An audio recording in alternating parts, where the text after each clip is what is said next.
ang mga pulis, yung pinag-usapan ninyong lugar, padami ng padami doon ang pulis, paliit ng paliit yung iyong area kung saan ang mga tao ay pupunta, tapos hinaharang yung mga sasakyan.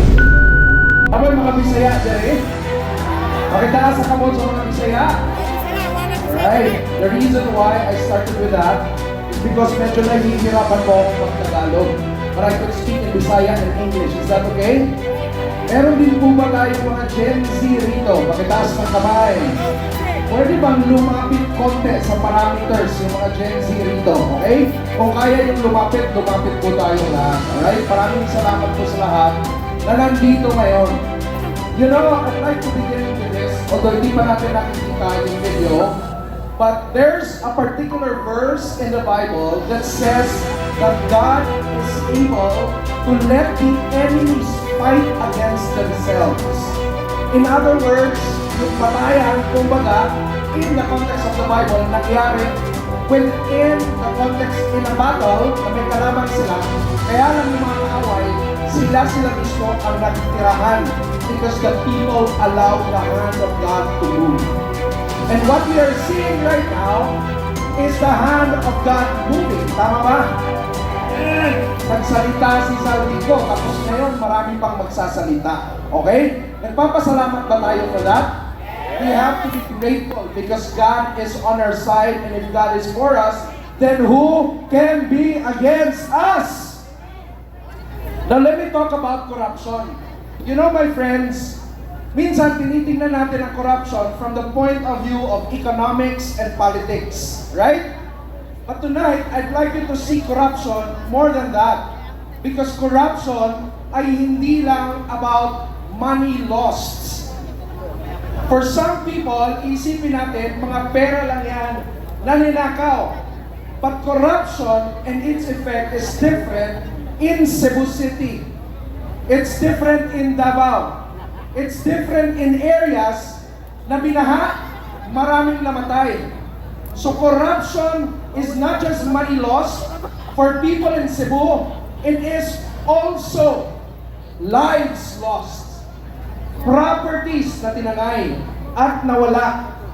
And for that, we actually need to demand accountability from our officials, and that's why nandito tayo ngayon. Tama po ba? Tama po ba? We're here for accountability. Yes or yes? Yes!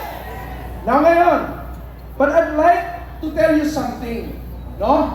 Although madaling mag-demand ng accountability, at alam ko nandito ka ngayon for that reason, but walang pangil ang accountability without responsibility. Ano yung sinabi ko? Ano yung word? It's called responsibility. Kailangan po magkaroon ng responsibilidad hindi lang sa mga opisyales, kundi manggaling din sa ating lahat.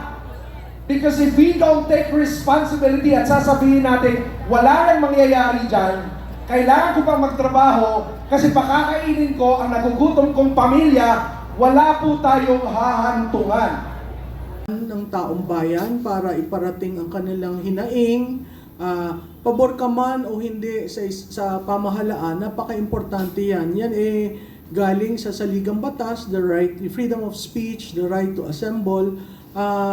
Pero ang nakita ho natin, napakahirap kumuha ng permit. At dun sa pagkuha ng permit, parang yung mga LGU natatakot magbigay. So ang pangalawa doon, ang mga pulis, yung pinag-usapan ninyong lugar, padami ng padami doon ang pulis, paliit ng paliit yung iyong area kung saan ang mga tao ay pupunta, tapos hinaharang yung mga sasakyan. Yun yung experience siya noong EDSA rally, itong nakahuli, no? Pag makikita nyo, ang daming jeep sa Santolan, ang ibang buses nasa Cubao, at sinasabihan yung mga tao na maglakad na lamang. Napakahirap naman ho noon, pero natutuwa pa rin ako na marami ang lumabas. Yung siguro nakita natin sa iglesia, sa Quirino, nakakagulat yung amazing discipline ng Iglesia ni Cristo. Kasi dinala mo sa isang lugar, disiplinado, nalinis yung lugar hanggang gabi. Pag sinabing hanggang gabi, wala namang umaalis. Pag sinabing bawal yung mga placards o sumisigaw, sumusunod. Kaya nga ang usapan ho, yung sa Quirino, yun ang talagang may order, yun dun sa PG, rated PG daw yung sa Quirino. At yung dun sa EDSA, yan yung Viva Hot Babes daw. So sabi ko, ba't naman kami napunta sa Viva Hot Babes? So tayo po'y tumulong doon sa EDSA dahil naniniwala ako na mahalaga ang taong bayan maintindihan kung ano yung problema, paano sila naaapektuhan, at paano sana mabago ang sitwasyon natin kasi hindi maganda ho ang ating ekonomiya. Karaol? Well, tulad ng binanggit ni Malu, karapatan po natin yan. Pinagkaloob po sa atin ng Panginoong Diyos bilang mga mamamayan ng demokratikong bansang Pilipinas. Alalahanin po ninyo yung Bill of Rights natin sa Saligang Batas, Article 3. These are inherent rights. Inherent kasi hindi po yan binigay sa atin ng Saligang Batas, hindi po. Talagang karapatan natin yan pero nire-recognize ng ating Saligang Batas. At huwag po natin pakakawalan po yung mga inherent rights na yan. At kasama na nga dyan yung freedom of expression, freedom of speech, of the press, and the freedom to peaceably assemble. Ibig sabihin, pwede tayong mag-rally para may parating natin yung saloobin natin, kaisipan natin, yung mga gusto nating mga issue na mailabas, pabor o kontra sa pamahalaan. Yun kasi ang essence ng tinatawag nating sovereignty resides in the people. Kasi hindi lamang po sa panahon ng eleksyon na kailangan natin i-exercise yung ating sovereign rights.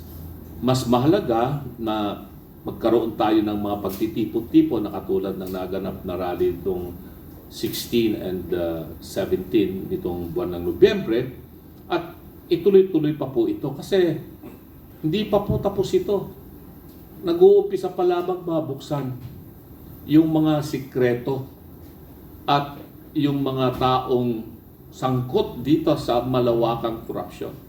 Hindi na nga natin nalalaman kung ano ang nangyayari sa ICI kasi mabubulagan na lamang tayo pag meron silang ilalabas na recommendation nila sa ombudsman kung sino yung mga makakasuhan ng anong kaso. Malversation with falsification of public documents or whatever, o kaya plunder o kung ano man po yung kasong ilalabas po nila. So doon hindi natin kailangan hintayin na gawin po ng ICN. Kailangan po natin talagang idiretso po itong panawagan natin na hindi lamang po linisin itong kalat ng administrasyong ito, kung hindi, sabi nga, transparency, accountability, justice for good governance. At ma-achieve po natin yan pag ang taong bayan ay hindi mananahimik, hindi matatakot, at ipaglalaban po niya itong karapatang ipinagkaloob po sa atin ng buong may kapal. Lahat po ng napaloob po dyan sa Article 3 ng Bill of Rights po natin. Ulitin ko, inherent rights po itong mga ito. Pinagkaloob sa atin yan ng buong may kapal. At nirecognize lamang po yan sa ating Saligang Batas. Yun lamang po. Dr. Richard? Yes po, talagang dapat magpatuloy pa yung mga rally natin. May post nga ako dati, sabi ko, ang mga Pilipino, ninakawang ka na, ginagawa ka pang tanga. So yung pag-rally natin is a sign na hindi po kami tanga. Yun yung sign, yun yung way natin tag-express sa kanilang mga ideas na kung anong sinasabi nila ay naniniwala na lang tayo kaagad. Give an example, maganda na ang process ni Senator Marcoleta sa Blue Ribbon Committee. Breakthrough na yun eh. Ngayon, tinanggal siya sa Blue Ribbon Committee Chair, pinalitan, pinadelay, pagkatapos andyan ang ICI, pero hindi daw i-televise. Sikreto lang muna. So actually, yun po yun. Ginagawa tayong tanga. Meron na ngang breakthrough eh. May minention na ng mga congressman. May minention na ng mga tao. Pero biglang hininto. So they are really hiding something. Kung ayaw nila ng mga rally, dapat pinatuloy na yun. Binoto na natin si Senator Marcoleta for that purpose. Yun yung ating tagapagligtas sana. Kaya lang pinalitan siya. So yes, dahil hindi inalaw yung ating gustong mangyari sa Senado, kailangan po natin i-express. So patuloy po ang mga rally dapat.